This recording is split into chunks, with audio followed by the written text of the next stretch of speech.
Me llamo Emmeline Bass, y la noche de Nochebuena me senté en una mesa que no era para mí.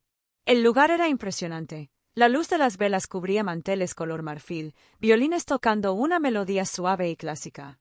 El tipo de evento que la gente describiría más tarde como elegante e íntimo. No sabían que era mío. No se suponía que estuviera en la mesa principal. Al parecer, eso quedó claro cuando tomé asiento y escuché el susurro, lo suficientemente fuerte como para dolerme. Espera, ¿no es esa la niñera? Porque está aquí arriba. Alguien soltó una risita educada. Otro me pasó la cesta de pan como si yo no estuviera allí. Hacía más de una década que no era niñera. Pero para ellas, mi tía, mi prima, la futura novia, esos años me definieron. Era la niña que creció tranquilamente en casa ajena, siempre útil, siempre olvidable. Esta noche, me dije, simplemente aparecería, asentiría educadamente, comería unos bocados de algo carísimo y desaparecería. Pero entonces, el padre del novio me miró con una mirada que ya había visto antes, no de lástima, sino de reconocimiento. Se inclinó ligeramente hacia adelante y su voz sonó curiosa y baja. Perdona, ¿dijiste que tu apellido era Bass? ¿Como el Bass dueño de este local? No necesité decir mucho. Solo asentí una vez, y toda la mesa se quedó en silencio. No tenían ni idea de dónde estaban sentados ni de quién habían estado susurrando. Siempre decían que yo era bueno con los niños, no inteligente, no ambicioso, simplemente bueno con los niños. Todo empezó cuando tenía 12 años y vivía en casa de mi tía, no por elección propia, sino porque mi madre murió demasiado pronto y mi padre se fue mucho antes. Mi tía Eleanor me acogió. Su caridad era pública y ruidosa, de esas que la hacían parecer una santa ante los demás. Siempre sonreía y decía, claro que es bienvenida. Es de la familia, mientras me entregaba una cesta para la ropa sucia. Dormí en el sótano terminado. Aprendí rápidamente a desaparecer a plena vista. Mi prima Julieta era solo 2 años menor que yo, pero el mundo la trataba como si fuera porcelana y a mí como si fuera plástico de burbujas. Útil, desechable, fácil de culpar cuando algo explotaba. A los 14 años, yo era quien recogía a Julieta de la escuela y le preparaba el almuerzo, mientras mi tía estaba ocupada almorzando con amigos o cepillándole el cabello antes de sus lecciones de piano. Todos decían lo paciente que era, lo cariñosa que era. Tienes un don, decían con una sonrisa. Lo que querían decir era, esto es todo para lo que servirás. Cuando me gradué de la preparatoria, nadie me preguntó dónde estaba solicitando plaza. Nadie siquiera supuso que lo haría. Juliet recibió un álbum de recortes para sus aceptaciones. Recibí un abrazo y la sugerencia de que ser niñera podría ser una buena opción. Me fui a los 19. Le dije a mi tía que tenía una oferta de trabajo en otra ciudad. Apenas parpadeó, solo me recordó que la llamara si alguna vez necesitaba algo. Nunca lo hice. La verdad, me habían aceptado en un programa de hospitalidad y organización de eventos en un colegio comunitario. Trabajaba por las noches cuidando a 3 niños de la familia de un cirujano, y luego hice prácticas los fines de semana en un salón de bodas local. Acepté todos los turnos, seguía cada planificador, memoricé los contratos florales y los códigos de incendios como si fueran las sagradas escrituras. Nadie esperaba mucho de mí, lo que me facilitó superarlos. A los 26, ya gestionaba toda una temporada de bodas para un local boutique a las afueras de Chicago. A los 29, hice mi primer pago inicial para una propiedad propia, Solstice House. El nombre era mío, el edificio era mío, cada ladrillo, cada lámpara, cada rincón tranquilo lo diseñé para los huéspedes que, como yo, necesitaban respirar sin ser observados. Pero nada de eso les importaba. A lo largo de los años, vi cómo se desarrollaba la vida de Juliet en línea, almuerzos con champán, promociones corporativas, su rostro siempre perfectamente iluminado y centrado. Ella todavía parecía la niñita que solía sacar de sus rabietas, solo que ahora con tacones y títulos cuidadosamente seleccionados. De vez en cuando, me enviaba fotos de sus hijos. Mira qué grandes están. Como si alguna vez hubiéramos sido tan unidos. De repente, recibí la invitación, una cena de Navidad con mi familia extendida en un hermoso lugar cerca de la ciudad, Solstice House. Mi propio equipo lo reservó sin darse cuenta de la conexión. Solo vieron el nombre de la novia, no el mío. Pensé en declinar la oferta. Incluso redacté el correo electrónico. Pero algo me lo impidió. Quizás era curiosidad. Quizás era algo más frío. Aparecí vestida de seda negra, neutra, atemporal, invisible. Si quería estar, el personal sabía quién era. Por supuesto, se ofrecieron a sentarme en un lugar privado, lejos de el ruido, pero lo rechacé. Quería vivir la experiencia completa, como todos los demás. Al entrar en ese comedor, fue como regresar a un recuerdo que nunca pedí. Julieta estaba radiante, por supuesto, su cabello en suaves ondas, su risa sonora y espontánea. Su prometido parecía un hombre criado para la aprobación. Su madre, mi tía, apenas me miró. La besé en la mejilla de todos modos, más por costumbre que por cariño.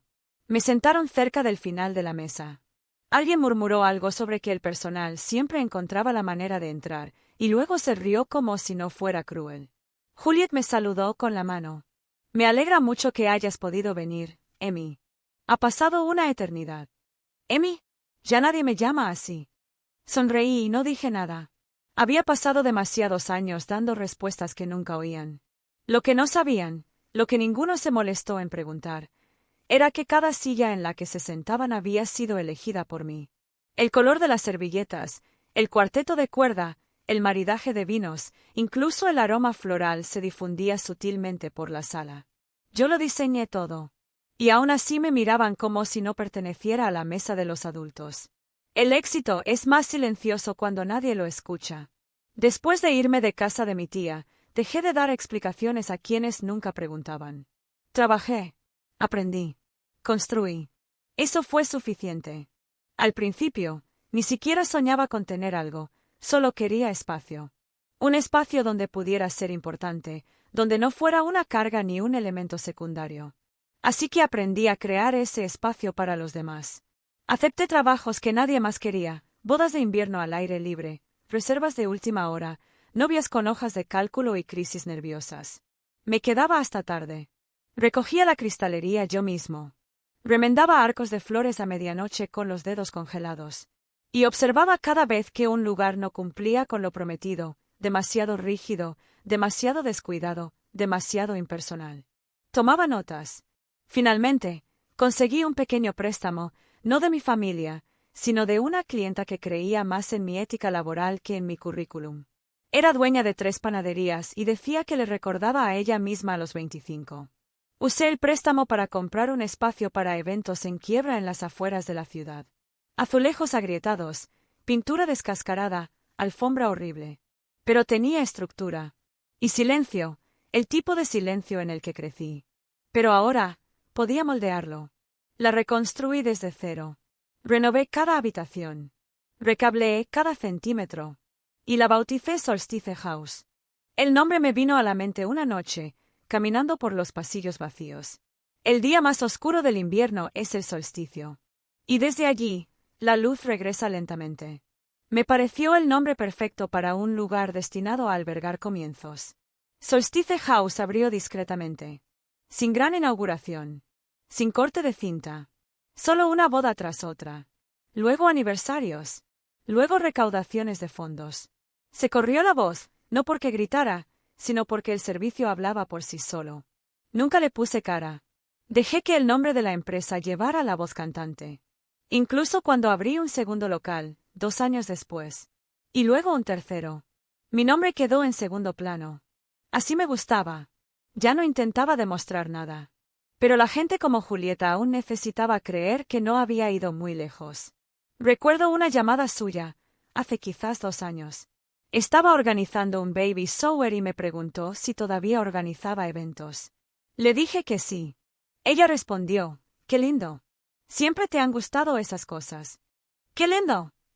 Le dije que ya tenía todo reservado y terminé la llamada.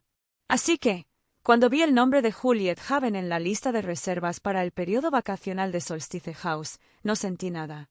Solo una leve diversión. Mi equipo lo gestionó como a cualquier otro cliente. Firmamos contratos, pagamos depósitos.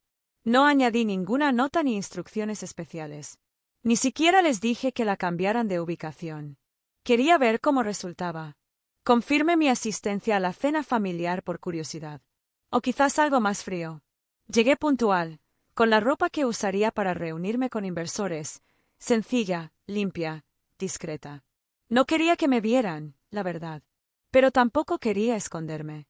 La primera media hora fue lo que esperaba, besos al aire, cumplidos vanos, gente llamándome Emmy, como si no me hubiera olvidado del nombre hacía 2 décadas. Nadie me preguntó a qué me dedicaba. Nadie me preguntó dónde vivía. Simplemente asumieron que seguía siendo la misma chica en el fondo. Una mujer como Julieta vive en un mundo donde se supone que la gente como yo debe estar detrás de ella, cepillándole el pelo, ajustándole el vestido, preparándole sus tarjetas de lugar. Incluso cuando yo estaba sentado allí en el espacio que me pertenecía, ella todavía me veía como alguien contratado para servir el vino. Pensé que podía dejarlo ir. De verdad que sí. Me dije que no necesitaba que lo vieran. Pero a medida que avanzaba la noche y las mismas miradas despectivas se acumulaban como cumplidos baratos, algo cambió. Ni ira, ni orgullo. Precisión. Miré alrededor de esa habitación. Cada parpadeo de vela calibrado, cada ramo equilibrado para combinar con los tonos del mantel, cada nota de la lista de reproducción elegida para fluir con la comida, todo mío. Ellos no lo sabían, pero estaban sentados en el tranquilo centro de todo lo que habían ignorado sobre mí. Y luego, el padre del novio llegó tarde. Ahí fue cuando empezó. El padre del novio llegó 20 minutos tarde, justo cuando se estaban retirando los platos de postre. Era un hombre alto, de cabello plateado y con el tipo de quietud que proviene de la autoridad, no de la arrogancia. Se movió por la habitación como alguien acostumbrado a ser observado. El prometido de Julieta, Carter, se levantó rápidamente para saludarlo. La habitación se movió ligeramente mientras todos se adaptaban a su presencia. Este era un hombre que la gente notaba y del que querían obtener su aprobación. Lo reconocí inmediatamente. Había aparecido en algunas revistas de negocios regionales, dejando tras de sí una riqueza heredada y una influencia silenciosa. Se dirigió a la mesa principal, estrechó algunas manos, asintió con la cabeza hacia Juliet y Carter, y luego sus ojos se posaron en mí, solo por un momento. Nada dramático, pero lo suficientemente largo como para registrar algo más que una vaga familiaridad. Luego tomó asiento. La conversación volvió a la normalidad, girando principalmente en torno a las flores de la boda y el catering. El lugar fue elogiado, tan elegante, tan buena elección. Mientras yo estaba sentado a 3 asientos de distancia, escuchaba a la gente felicitarse por sabores que no sabían que habían tomado prestados. Julieta brillaba, o al menos lo intentaba. Su madre seguía rellenando su vaso con algo espumoso y caro. Carter contó una historia sobre la propuesta de un compañero de trabajo que salió mal. La mesa se rió demasiado fuerte. Y alguien me empujó para que pasara un plato, como si fuera parte del personal de servicio. Sonreí y lo hice. Entonces llegó el momento que debería haber esperado. Julieta golpeó suavemente su copa, como lo hacen las novias cuando quieren atención sin parecer necesitadas.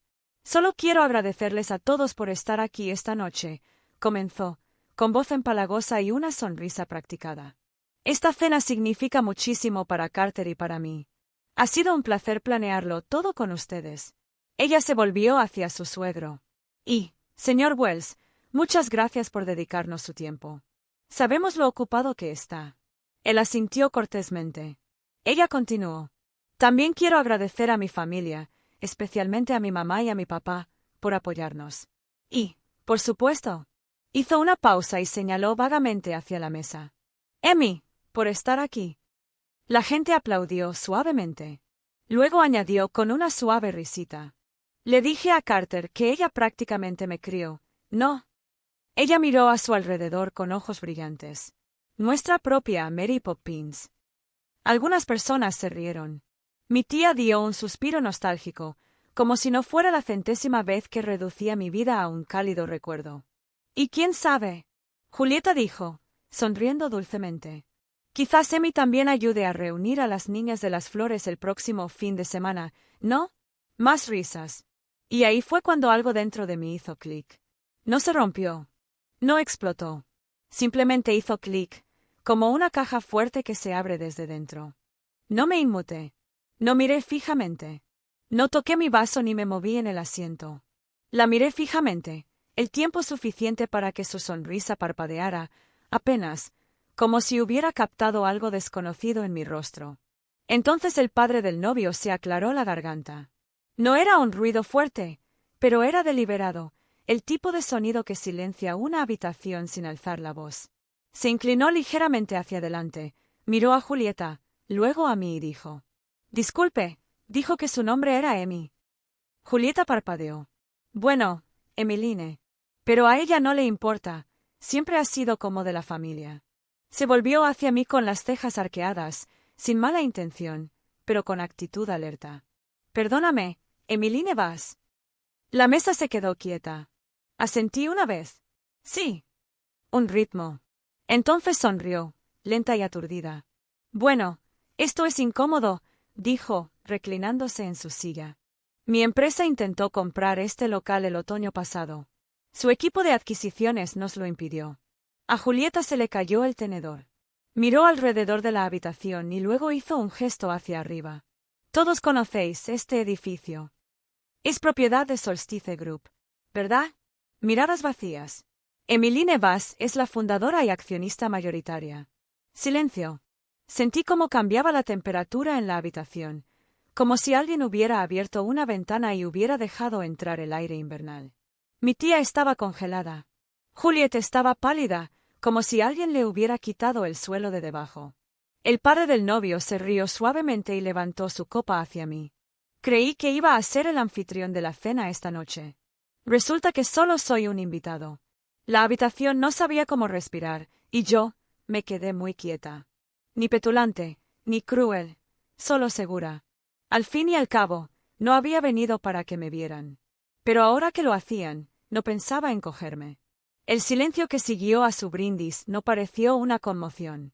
Fue una revelación, como si alguien hubiera quitado un mantel de una mesa cuidadosamente dispuesta, y debajo hubiera algo que nadie esperaba ver.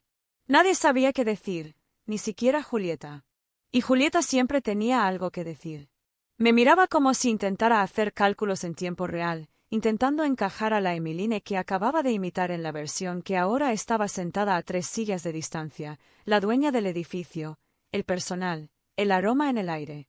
Mi tía bajó la mirada hacia su plato, con las manos aún apoyadas en el pie de una copa que no había levantado desde la revelación. Su postura se había endurecido, sus hombros se encogieron en un gesto silencioso. No estaba avergonzada, no, estaba calculando, intentando averiguar qué más no le había dicho. El resto de la mesa era un caos de frases a medias y sorbos sin terminar. Algunos parecían confundidos, otros me miraban, como si fuera a decir algo para calmar las cosas. Pero no lo hice. Simplemente tomé mi vaso de agua y di un sorbo en silencio. El padre del novio era el único que seguía sonriendo, suave y respetuosamente. No era diversión. Era reconocimiento, el tipo de reconocimiento que un hombre da cuando reconoce no solo estatus, sino también moderación.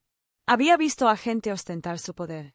Sabía lo raro que era ver a alguien mantenerlo sin necesidad de alzar la voz. Carter se aclaró la garganta y murmuró: «Espera, eres el dueño de Solstice House». Ni siquiera miró a Julieta cuando preguntó. Le hice un gesto amable con la cabeza. «Sí». Parpadeó. Eso fue todo. Y fue entonces cuando Julieta intentó recuperarse. «Bueno, o sea, no lo sabíamos, ¿verdad? Nunca nos lo dijiste». Incliné la cabeza ligeramente. Nadie preguntó nunca. Volvió a abrir la boca, una mezcla de defensa y excusa, pero ya no la escuchaba. Había oído todas las versiones de su voz, cómo sonaba cuando necesitaba algo, cómo sonaba cuando se sentía superior. No me importaba cómo sonaba cuando se sentía pequeña. El silencio hacía todo lo que necesitaba. Doblé mi servilleta y la coloqué cuidadosamente sobre la mesa, luego me puse de pie. La habitación se movió nuevamente. «Me alegra que la velada haya ido bien», dije en voz baja. «Si el personal puede ayudar en algo, solo háganselo saber». Julieta extendió la mano con desgana, como si fuera a tocarme el brazo, pero se detuvo en seco. Quizás recordaba cómo le habían sonado sus palabras minutos antes. Quizás finalmente se estaba dando cuenta de que no estaba a su disposición. «Emmeline», dijo con voz tensa. «Espera». La miré a los ojos. «¿Por qué?» Parpadeó. Sonreí. Esa sonrisa que das cuando finalmente dejas de lado la historia de otra persona. Disfruta la noche, dije. El edificio es tuyo hasta las 10. Entonces caminé hacia la salida. Nadie me detuvo. Nadie me gritó. Y no me volví para ver si me observaban. No lo necesité. Sabía que estaban afuera. El aire era un poco más frío de lo que recordaba, ese frío que no te perseguía. Te tranquilizaba. Me detuve justo después de la entrada, dejando que el silencio me envolviera. Sin música. Sin tintineo de copas. Sin risas superficiales. Solo aire y aliento, y mis propios pies. Mi coche ya estaba esperando. Mi asistente se había anticipado, como siempre, asientos con calefacción y música instrumental suave, tranquila y controlada. Me deslicé dentro sin mirar atrás. No lo necesitaba. Me apareció una notificación en el teléfono, una solicitud de seguimiento del señor Wells. Debajo, un mensaje. Me encantaría conectar. Su equipo lleva una operación impecable. La cena estuvo impecable. Dejé el mensaje allí por un segundo antes de bloquear la pantalla. No se trataba del mensaje ni de los elogios. Se trataba del cambio en esa habitación. Probablemente seguían atrapados entre la negación y la incomodidad. Julieta intentando salvar las apariencias, mi tía quizá pensando en maneras de reescribir la velada para no tener que decir que la extrañaba otra vez. Pero nada de eso importaba ahora. No construí mi vida para recibir aplausos. No seguí yendo para que me vieran. La construí porque sabía lo que se sentía ser ignorada. Y me prometí a mí misma que nunca volvería a encogerme. Me guardaron un asiento, pero ya había construido mi propia mesa, más resistente y más silenciosa, y nadie podría volver a sacarme la silla de debajo de mí nunca más. Y esta vez, yo elegí quién se sentó a mi lado.